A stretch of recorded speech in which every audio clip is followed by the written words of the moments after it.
안녕하세요. 10월 17일 월요일 아침입니다. 말씀과 함께 새롭게 오는 소망의 아침을 시작하겠습니다. 데이브 월리는 절망적인 좌절을 통해 겸손이라고 불리는 놀라울 만큼 우리를 자유롭게 하는 미덕이 생겨난다라고 이야기합니다.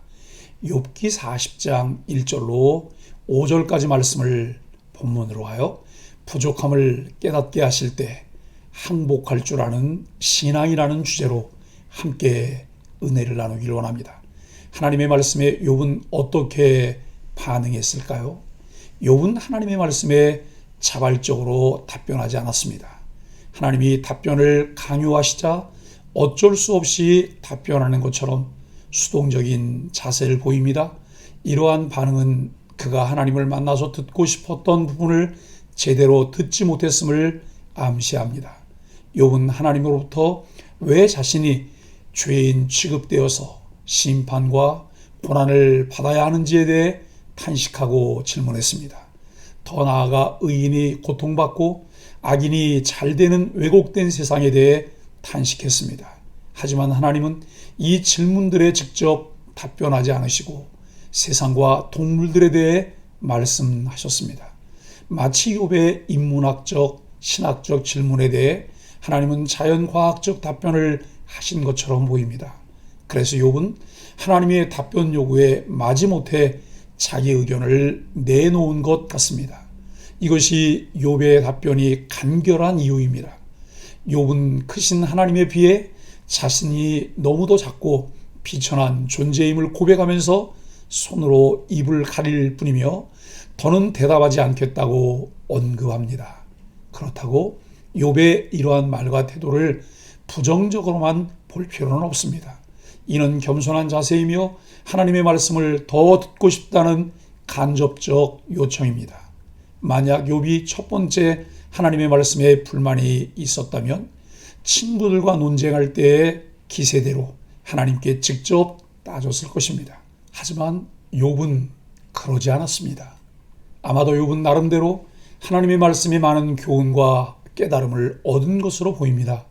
최소한 하나님의 다스림에 대해 새로운 관점과 열린 마음으로 문제에 접근하게 된 계기가 되었을 것입니다.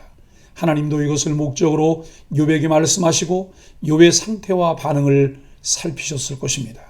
이것은 욥이 듣고 싶어하는 문제를 들을 때 더욱 잘 이해할 수 있도록 하기 위한 하나님의 배려요, 사전 전략임이 확실합니다.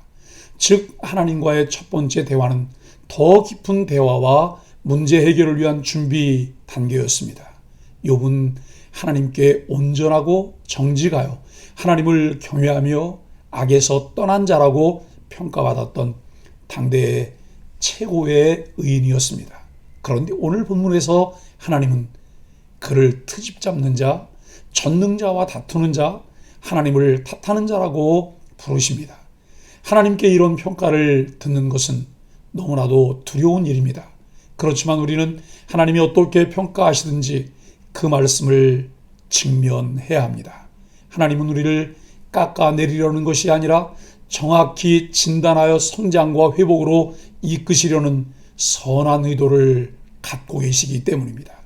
욥은 그동안 하나님을 만나 자신의 무죄를 증명하길 간절히 바랐습니다. 그런 그에게 하나님이 나타나셨습니다. 1절로 2절은 하나님을 탓하는 자는 대답하라고 하십니다. 그리고 욥에게 일러 말씀하십니다. 하나님은 욥이 바란 대로 그의 의로움과 고난의 상관성에 대해 말씀하진 않으셨습니다. 그러나 이 기대한 주제를 빗나갔기에 오히려 더 그를 정확한 지점으로 이끄셨습니다. 하나님은 우리가 원하는 대로 답하지 않으실 수 있습니다. 그러나 하나님이 우리를 참된 진리로 이끄신다는 믿음이 있다면 우리는 그분이 하시는 말씀에 귀 기울일 수 있습니다. 3절로 5절은 보소서 나는 비천하오니입니다. 답변을 요구하시는 하나님께 욥이 대답합니다. 욥은 의인이었고 하나님의 사람이었지만 하나님은 그가 당신의 다스림에 대해 트집을 잡았다는 사실을 간과하지 않으셨습니다. 우리는 스스로의 긍정적인 자아상에만 주목하곤 합니다. 자신을 관대한 시선으로 바라보는 우리는 다른 사람들에게서 심지어 하나님에게서까지 트집 잡는 면을 찾아냅니다. 자기중심적이며 기준이 자기 자신이기 때문입니다. 우리들의 일상적인 삶에서 쉽게 범하게 되는 이기적인 잘못입니다. 성경이 가르치는 것이 기준이 되며 늘 하나님 중심이며 말씀 중심이고 교회 중심이 되는 삶이 되도록 훈련하며 순종해야 합니다. 하나님은 우리가 말하기를 천천히 하고 조심히 말하기를 요구하십니다. 하나님이 우리의 시야를 확장해 주시고 입을 다스려 주시길 기도합니다. 하나님 앞에서 욥은 자기를 비천한 자로 인식했습니다. 여기서 비천함의 의미는 작다 혹은 경솔하다입니다. 이 단어의 반대는 존귀함입니다. 하나님의 임재와 말씀 앞에서 욥은 철저히 작아졌습니다. 이전에는 자신의 의로움을 주장했던 그가 이제는 스스로의 비천함을 고백하며 말을 아끼고 있습니다. 우리의 자세도 이래야 합니다. 주장하고 싶은 것, 내세우고 싶은 것이 있더라도 일단은 참고 하나님이 무엇이라 말씀하시는지 주의 깊게 들어야 합니다. 여기서 우리는 하나님을 아는 자와 하나님이 없다고 말하는 어리석은 자의 차이도 보아야 합니다. 하나님의 은혜로 하나님을 아는 자는 그분의 말씀에 귀를 기울이며 그분에게 집중하지만 하나님을 인정하지 않는 어리석은 자는 자기 주장을 하며 자신에게 집중합니다. 어리석은 자의 입술은 가볍고 지혜로운 자의 입은 무겁습니다. 하나님을 탓하고 자기 의를 드러내던 욥에게 하나님이 정색하시며 물으시니 욥은 입을 닫습니다. 그의 무지함과 비천함이 드러났기 때문입니다. 하나님의 말씀을 듣지 않는 자는 자기의 일천한 지식을 떠벌립니다. 반면 하나님의 말씀을 존중히 여기는 자는 그 너비와 길이와 높이와 깊이에 압도되고 그 풍성함에 만족하며 그 지혜에 탄복합니다. 하나님의 은혜를 입은 자, 하나님을 사랑하는 자는 하나님의 말씀을 읽고 듣고 묵상하는 것을 즐거워합니다. 자신이 비천한 존재라는 인식은 자기 비하가 아닙니다. 하나님 앞에서 인간이 느낄 수밖에 없는 엄정한 사실입니다. 하나님 앞에서 욥은 침묵했습니다. 손으로 입을 가리고 다시는 더 대답하지 않겠다고 합니다. 친구들에게 한마디도 지지 않았던 모습과는 너무나 대조적입니다. 침묵을 선택한 이들을 성경에서 어렵지 않게 찾아볼 수 있습니다.